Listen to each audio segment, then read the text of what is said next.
Mexico's clean energy future will come in large part from the sun. Today, Cuba produces just 4% of its energy from renewable sources. Rising interest in solar farming can be seen south of the Korean mainland on Jeju Island. India plans on becoming the first country in the world to use all renewable energy to power its domestic ports. The world's first solar farm, shaped like a giant panda.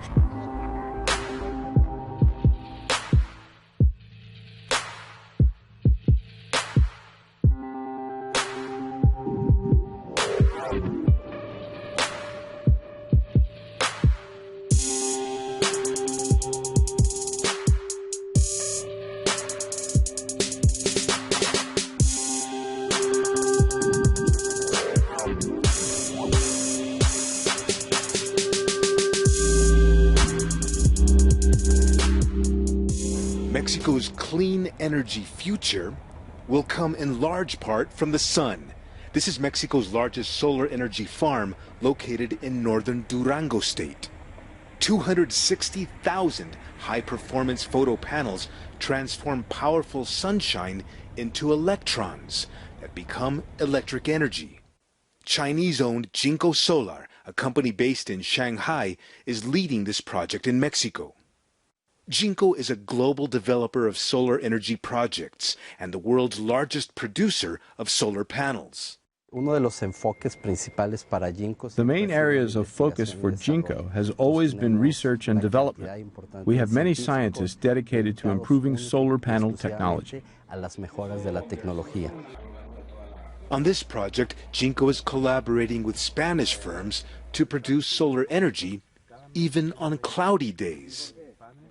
Sweeping energy reforms passed in 2013 laid the ground rules and regulations for the solar energy industry, making projects of this magnitude possible.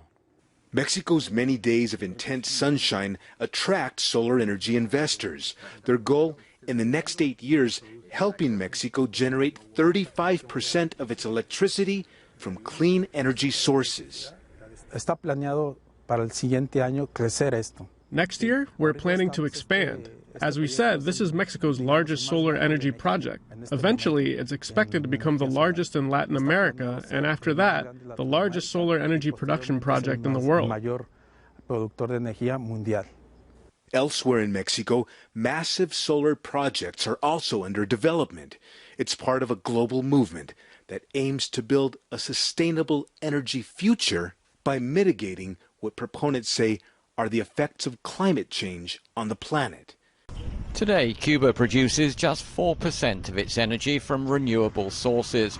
The government is committed to increasing that to 24% by 2030, with help from China. Cuba is now manufacturing around 60,000 solar panels a year, using technology and components provided on credit terms by China.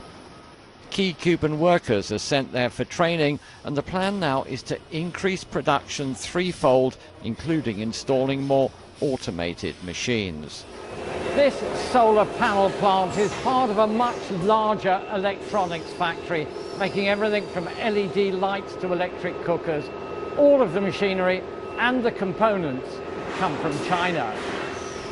The island's sugar industry will also play a part in helping Cuba reach its renewable energy targets by using the waste left over from sugarcane to fuel biomass power plants to produce electricity. Well, all this technology is coming from China, and it's... Construction is about to begin on a $165 million biomass plant in central Cuba. It's the brainchild of British entrepreneur Andrew MacDonald, whose company, Havana Energy Limited, had trouble raising finance for the project because of the US trade embargo, or blockade as they call it. Now, the Chinese multinational Shanghai Electric has become his majority shareholder. The blockade with the United States of America creates a lot of problems for financing projects in Cuba. The Chinese don't have some of the issues which Europe has. Therefore, China has been very good and come to work with us. We've done a lot of work on Cuban market, and we are believing in a brilliant prospect in Cuban market. That's why we are here, and I am here. With all its sun and sugar as well as wind farms, Cuba is confident it can achieve its renewable energy targets.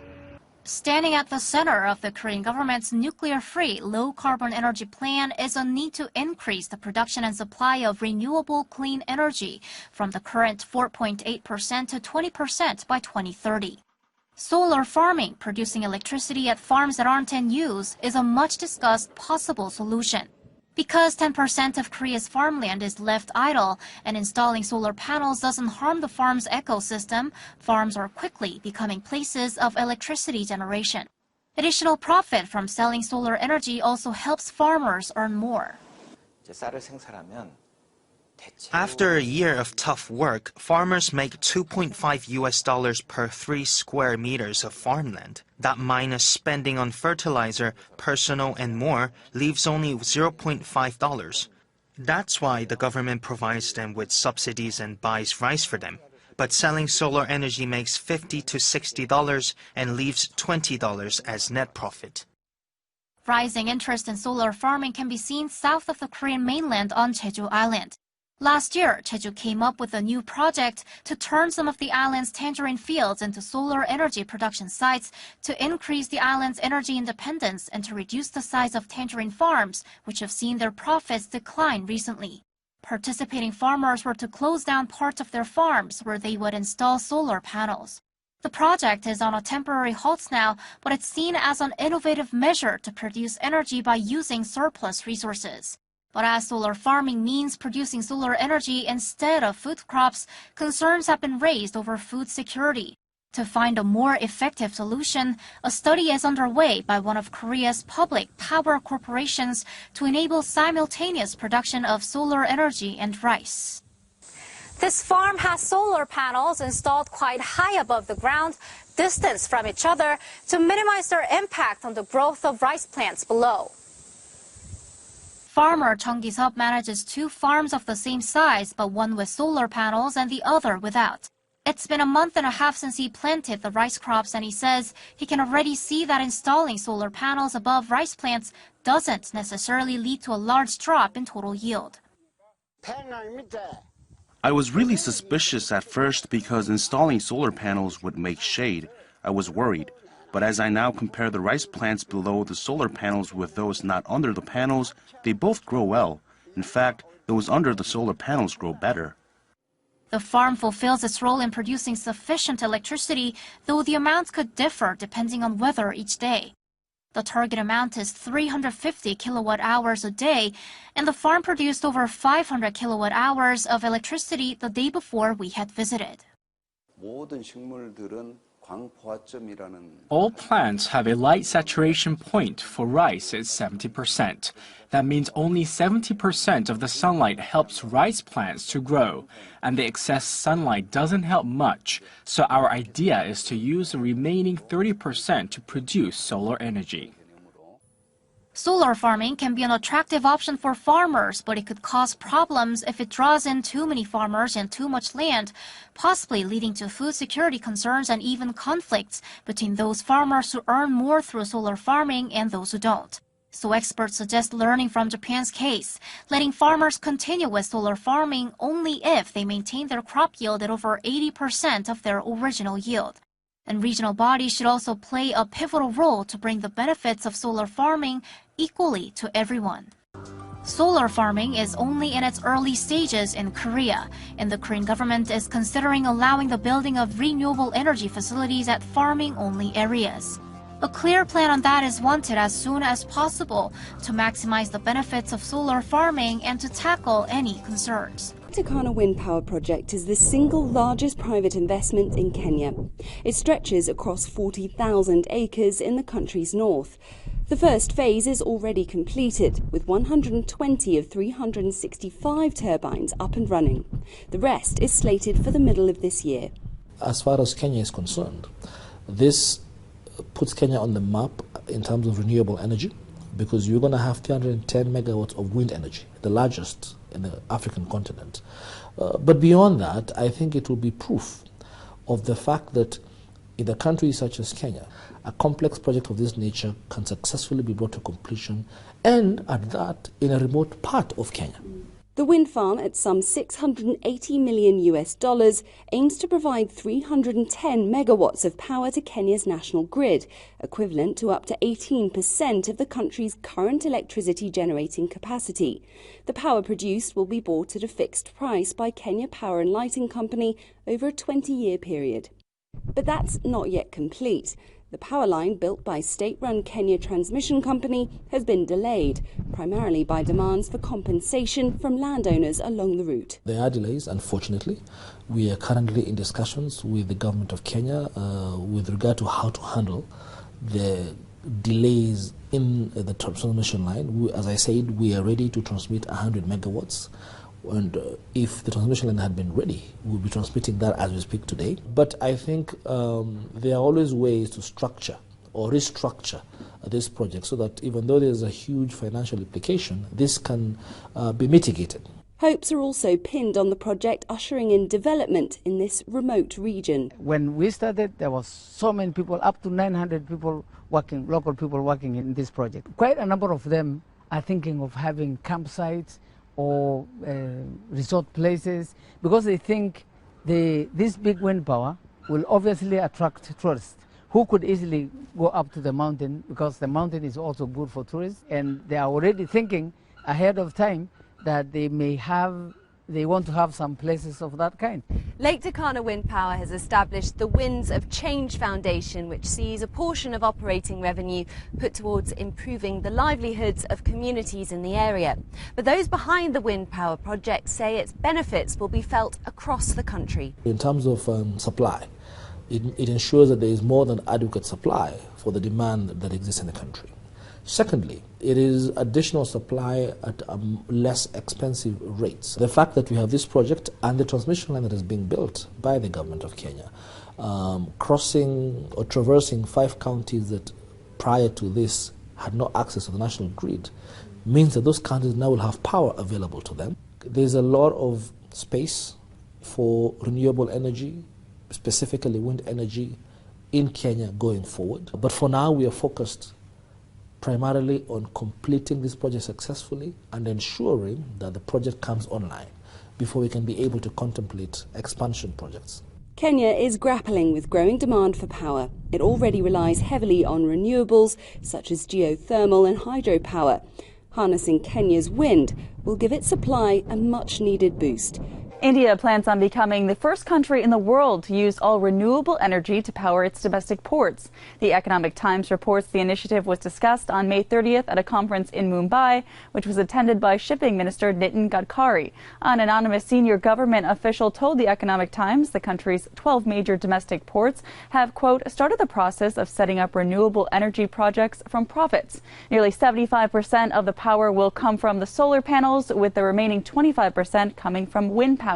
In total, each port will initially generate almost 200 megawatts of renewable energy, but officials hope to eventually generate 500 megawatts in the coming years. The initiative will cost 500 crore, or about $77.6 million. Officials plan for the renewable energy technology to be operating by 2019. Does this really show that wind power is getting more efficient, or doesn't it just show that it's had lots of subsidies flung at it and this has just made it more scalable? No, we're undoubtedly becoming much more efficient. I guess the pattern is one that is quite predictable if you think about it. We're still a fairly young industry, and what we're seeing is we're in the steep part of the learning curve, where economies of scale and scope, the benefits of experience are really starting to take hold, and we're seeing costs tumble, as you just described. But, I mean, a subsidy is still a subsidy. I mean, it is still worth pointing out that even at 57.50, this is substantially higher than the current spot price, which is about £43 a megawatt hour. Well, it is, but it's considerably less than it was, and it's got us into a position where you can think of in terms of subsidy parity, if you like, with other forms of generation. We really are now in the mix with conventional forms of generation technology, fossil technologies. And that's before you factor in, of course, the benefit of zero carbon footprint. So it makes it a really compelling proposition. But is it really meaningful to compare one form of energy with another when, for example, wind power is intermittent? The wind doesn't always blow. I mean, same with solar. The sun doesn't always shine. With things like nuclear, it's always there. It's always on. Yeah, and there is undoubtedly a benefit of that. And nuclear proponents will say, you know, it's base load, as you say, it's always there. I'm certainly not going to argue that there's no value to that. But what I find really interesting and really exciting is progress in energy storage technologies, the ability to sort of harness renewable technologies like offshore wind, store it in batteries, convert it to hydrogen. All of these forms of energy are tumbling in price, and it opens up the prospect of an entirely green energy system for the future, a new energy paradigm. But you're not suggesting that, because wind power is intermittent, we still need that backup baseload. I mean, would you, for example, still go ahead with Hinkley Point C? Well, fortunately, I don't have to make that decision. I think what's really good is that question is starting to be asked, and it now becomes ripe. We have a renewable technology that we can deploy at massive scale, and the North Sea has almost limitless potential here. We could power Europe 1.8 times over just from the energy in the North Sea. So it becomes a very ripe question.